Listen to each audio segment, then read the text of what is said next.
আসসালামু আলাইকুম। প্রিয় শিক্ষার্থীরা, সমাস নির্ণয়ের তৃতীয় পর্বে আজকের আলোচনা দ্বিগু ও তৎপুরুষ সমাস নিয়ে। চলো আলোচনা শুরু করা যাক। দ্বিগু সমাস। দ্বিগু সমাসের পূর্বপদটি সবসময় সংখ্যাবাচক বিশেষণ এবং পরপদ বা উত্তরপদটি সবসময় বিশেষ্য পদ হয়। অর্থাৎ মনে রাখতে হবে যে সমাসে পূর্বপদ সবসময় সংখ্যা হবে সেটি দ্বিগু সমাস। যেমন সাত মাথা, ব্যাসবাক্য হবে সাত মাথার সমাহার। প্রিয় শিক্ষার্থীরা, দ্বিগু সমাসের ব্যাসবাক্যের শুরুতে সংখ্যা এবং শেষে সমাহার কথা উল্লেখ করতে হয়।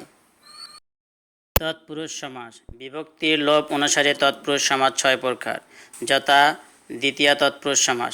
যে সমাসে দ্বিতীয় বিভক্তি লোপ পায় তাকে দ্বিতীয়া তৎপুরুষ সমাস বলে। যেমন মাকে হারা সমান মা হারা, এখানে পূর্বপদ মাকে দ্বিতীয় বিভক্তি যুক্ত হয়েছে। তৃতীয়া তৎপুরুষ সমাস। যে সমাসে তৃতীয় বিভক্তি লোপ পায় তাকে তৃতীয়া তৎপুরুষ সমাস বলে। যেমন মন দিয়ে গড়া সমান মন গড়া, এখানে পূর্বপদ মন বিভক্তি যুক্ত হয়েছে দিয়ে, অর্থাৎ এখানে দ্বিতীয় বিভক্তি লোপ পায় তৃতীয় তৎপুরুষ সমাস হয়েছে। চতুর্থী তৎপুরুষ সমাস। যে সমাসে চতুর্থী বিভক্তি লোপ পায় তাকে চতুর্থী তৎপুরুষ সমাস বলে। যেমন গুরুকে ভক্তি সমান গুরুভক্তি, এখানে পূর্বপদ থেকে কে বিভক্তি লোপ পেয়েছে। পঞ্চমী তৎপুরুষ সমাস। যে সমাসে পঞ্চমী বিভক্তি লোপ পায় তাকে পঞ্চমী তৎপুরুষ সমাস বলে। যেমন খাঁচা হতে ছাড়া খাঁচা ছাড়া, এখানে পঞ্চমী বিভক্তি হতে প্রদত্ত শব্দ থেকে লোপ পেয়েছে। ষষ্ঠী তৎপুরুষ সমাস। যে সমাসে ষষ্ঠী বিভক্তি লোপ পায় তাকে ষষ্ঠী তৎপুরুষ সমাস বলে। যেমন চায়ের বাগান সমান চা বাগান, এখানে পূর্বপদ চায়ের শব্দ থেকে এর বিভক্তি লোপ পেয়েছে। সপ্তমী তৎপুরুষ সমাস। যে সমাসে সপ্তমী বিভক্তি লোপ পায় তাকে সপ্তমী তৎপুরুষ সমাস বলে। যেমন গাছে পাকা সমান গাছ পাকা, এখানে পূর্বপদ গাছে থেকে এ বিভক্তি লোপ পেয়েছে।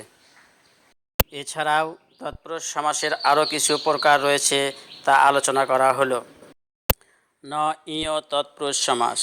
নঞ অব্যয় পূর্বে বসে, অর্থাৎ নাবোধক অব্যয় পূর্বে বসে যে তৎপুরুষ সমাস হয় তাকে নঞ তৎপুরুষ সমাস বলে।